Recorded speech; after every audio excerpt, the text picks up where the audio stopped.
এক সপ্তাহের বেশি সময় সিঙ্গাপুর, মালয়েশিয়া সহ বেশ কয়েকটি দেশে প্রবাসীদের কাছে ভোটের প্রচার প্রচারণা শেষে দেশে ফিরে ব্যাপক মোটরসাইকেল শোডাউন দিলেন পাবনা ৫ আসনের জামায়াতের প্রার্থী প্রিন্সিপাল ইকবাল হোসেন।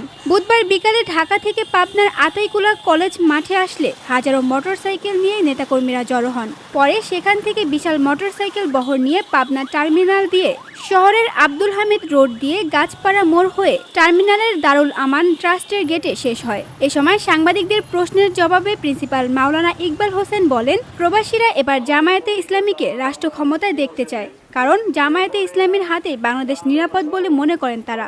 ৫৪ বছরের ইতিহাসে এবার বিদেশিদের কল্পনা, তারা বিভিন্ন সময় বিভিন্ন দলকে দেখেছে। আগামী নির্বাচনের আগেই তারা ছুটি নিয়ে দেশে আসবেন, আর যারা ভিসা জটিলতায় দেশে আসতে পারবেন না তারা সরকারের বিশেষ সিস্টেমে ভোট দিবে ওখান থেকেই। বিদেশিদের এবার বক্তব্য যে আমাদের দেশ বিভিন্ন দল বারবার চালিয়েছে, জামাত ইসলামকে পরীক্ষা করা হয় নাই। এবার আমরা আগামী জাতীয় নির্বাচনে জামাত ইসলামের দাঁড়িপাল্লা প্রতীকে ভোট দেব এবং তাদের হাতেই বাংলাদেশ নিরাপদ, এটাই তারা মনে করে। আর যেখানেই গিয়েছি সেখানে হাজার হাজার বাঙালি পাবনার ছেলেরা আছে এবং আগামী নির্বাচনের আগেই তারা অনেকেই ছুটি নিয়ে বাংলাদেশে আসবে।